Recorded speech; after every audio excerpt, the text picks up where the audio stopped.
Bismillahirrahmanirrahim. Assalamu alaikum warahmatullahi wabarakatuh. Hi dears, how are you? I do hope you will be fine and enjoying the best of your life as well as your health. Today I will share a very important concept, a very important ideology with you peoples, and that is partial correlation. ठीक है? एक important topic है. तो सबसे पहले एक question mind में आता है कि हमें पार्शियल कोरिलेशन की जरूरत क्यों पड़ती है? क्या कोरिलेशन हमारी डिमांड्स फुलफिल नहीं करता? तो कुछ तो ड्रॉबैक्स हैं, कुछ तो फ्लॉज होंगे, कुछ तो ऐब है ना कोरिलेशन में कि हम पार्शियल कोरिलेशन की तरफ मूव करते हैं। तो चलिए हम उसकी आइडियोलॉजी आज आपसे शेयर करेंगे। इंपॉर्टेंट क्वेश्चंस है। We know that the simple coefficient of correlation, जिसको हम डिनोट करते हैं सिंपल आर से, ठीक है, measures the correlation between two variables when no effort has been made to control other variables। हम ये बात जानते हैं कि जब आप दो वेरिएबल्स के इन बिटवीन रिलेशनशिप को मेजर करना चाहेंगे, ऑब्जर्व करना चाहेंगे, तो हम सिंपल कोफिशिएंट ऑफ कोरिलेशन का इस्तेमाल करते हैं। और कोरिलेशन में हमारे पास होते ही दो वेरिएबल्स हैं, बाकी वेरिएबल्स होते नहीं हैं, इसलिए हमें दूसरे वेरिएबल्स को कंट्रोल करने पे कोई एफर्ट जो है वो सर्व नहीं करनी पड़ती है। एक स्ट्रेट फॉरवर्ड बात है, ठीक है। लेकिन इन मल्टीवेरिएट स्टडी, इन मल्टीवेरिएट प्रॉब्लम, जब आपके पास वेरिएबल जो है वो दो से बढ़ जाते हैं, तीन हो जाते हैं, चार हो जाते हैं, पांच हो जाते हैं, तो वहां पे correlations between any two variable is not free from the influence of other variables।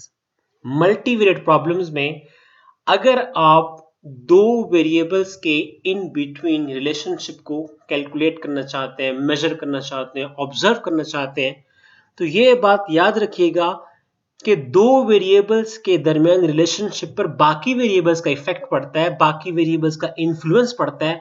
तो जब आप दो वेरिएबल्स के कोरिलेशन को कैलकुलेट करोगे तो वो तीसरे वेरिएबल्स के इफेक्ट से फ्री नहीं होगा, ठीक है। आपको उसको इलिमिनेट करना पड़ेगा, थर्ड वेरिएबल्स के इफेक्ट को आपको रिमूव करना पड़ेगा, नेग्लेक्ट करना पड़ेगा, इग्नोर करना पड़ेगा।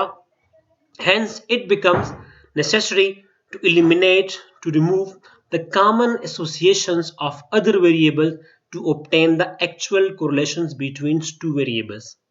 तो मल्टीवेरिएट प्रॉब्लम्स में अगर आपने एग्जैक्टली दो वेरिएबल्स के दरमियान रिलेशनशिप देखना है तो थर्ड वेरिएबल्स के इफेक्ट को आपने क्या करना है, निग्लेक्ट करना है, इग्नोर करना है, कंफाउंड करना है। अगर आप ऐसा नहीं करेंगे तो दो वेरिएबल्स के दरमियान जो खालिसतन रिलेशनशिप है आप उसको ऑब्जर्व नहीं कर सकते, ठीक है।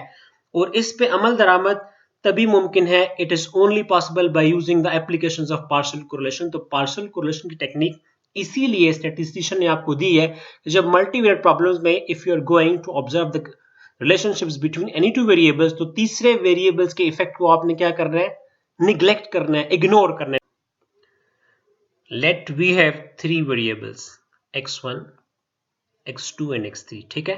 हमारे पास तीन वेरिएबल्स हैं in a multivariate problems. Problems क्या है, डेफिनेटली मल्टीवेरिएट का इसलिए हो गया कि वेरिएबल्स दो से बढ़ गए। सो द प्योर और actual relationship between x1 and x2 can only be observed, can only be measured once the effect of x3 is eliminated, removed या confound या ignored, ठीक है। तीन वेरिएबल्स है आपके पास, आप x1 और x2 के दरमियान रिलेशनशिप को मेजर करना चाहते हो कि जो खालिस रिलेशनशिप x1 x2 में है वो क्या है। तो इसके लिए आपको x3 के इफेक्ट को इलिमिनेट करना पड़ेगा, ठीक है। इसके अलावा आप दो वेरिएबल्स के दरमियान जो एक्चुअल रिलेशनशिप है उसको आप कैलकुलेट नहीं कर सकेंगे, ठीक है। तो अगर हम एक छोटी सी डिफिनेशन पढ़ें पार्शियल कोरिलेशन की, तो वो ये होगी, the correlation between x1 and x2 after removing the effect या influence of x3 from x1, यानी x3 के इफेक्ट को हमने x1 से भी क्या करना है, रिमूव करना है, और x3 के इफेक्ट को हमने x2 से भी रिमूव करना है, यानी दोनों वेरिएबल की जान जो है हमने x3 से क्या करनी है, छुड़वानी है। Then it is called partial correlation. ठीक है, ये आसान तरीन एक डेफिनेशन हो गई इसकी। And it is an important point to be noted down कि हर टेक्निक की डेफिनेटली अपनी नोटेशंस होती है। तो पार्शियल कोरिलेशन को हम डिनोट करते हैं r टू द सबस्क्रिप्ट्स 1 2.3। अब इसको जरा थोड़ा सा मैं इंटरप्रेट करना चाहता हूं कि हम यहाँ पे 1 और 2 के दरमियान जो है रिलेशनशिप देखना चाहते हैं, जबकि पॉइंट के बाद आपके जो राइट साइड पे वेरिएबल आ रहा है, इसका मतलब है इसको आपने कंट्रोल किया है, इसके इफेक्ट को आपने निग्लेक्ट किया, इग्नोर किया, कंफाउंड किया। ठीक है, and it shows the relationship between x1 and x2 while x3 is still considered। x3 को हमने कंसिडर किया हुआ है, क्योंकि मल्टीवेरिएट प्रॉब्लम्स में आप x3 को तो कंसिडर खामखा करेंगे बट हेल्ड फिक्स्ड, लेकिन आपने इसको कंसिडर किया है, लेकिन आपने इसको फिक्स्ड रखा हुआ है, आपने इसको फ्रीज किया हुआ है। ठीक है, इसकी वेरिएशन को आपने कंट्रोल किया हुआ है। Is it clear? अच्छा, एक प्रैक्टिकल एग्जांपल आपके सामने रखते हैं, क्योंकि एग्जांपल के बगैर अगर किसी टेक्निक को समझाया जाए तो कंप्लीट समझ नहीं आती। ठीक है, क्योंकि हम भी स्टूडेंट गुजरे हैं, हमें पता है कि एक मिसाल से जितना स्टूडेंट क्लियर होता है, इतना क्लियर वो मिसाल के बगैर नहीं हो सकता। हमारे पास 3 वेरिएबल्स हैं, x1 x2 x3। x1 जो है वो सेल ऑफ चिकन को इंडिकेट कर रहा है, x2 sale of gold and x3 number of marriages. एक बात तो पक्की है कि अगर ज्यादा मैरिजेस होंगी तो डेफिनेटली चिकन की सेल बढ़ेगी, इसलिए कि मैरिज में चिकन की डिमांड बढ़ जाती है और मैरिजेस में गोल्ड की सेल भी बढ़ जाती है, क्योंकि सोना तो जारी बात है वालिदैन देते हैं अपनी बच्चियों को। तो मैरिजेस की वजह से इन दोनों की सेल क्या होती है, बढ़ जाती है। ये दोनों वेरिएबल्स x3 के साथ रिलेटेड हैं, इसलिए इन दोनों के दरमियान रिलेशनशिप क्या है, स्ट्रांग आ रहा है।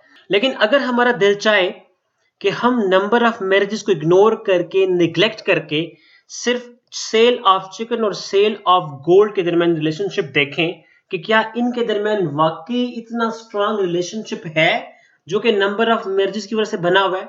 अगर आप इसको इग्नोर कर दें, इसको नेग्लेक्ट कर दें, तो उसके बाद आपको पता चलेगा कि x1 और x2 में एक्चुअल रिलेशनशिप क्या आ रहा है।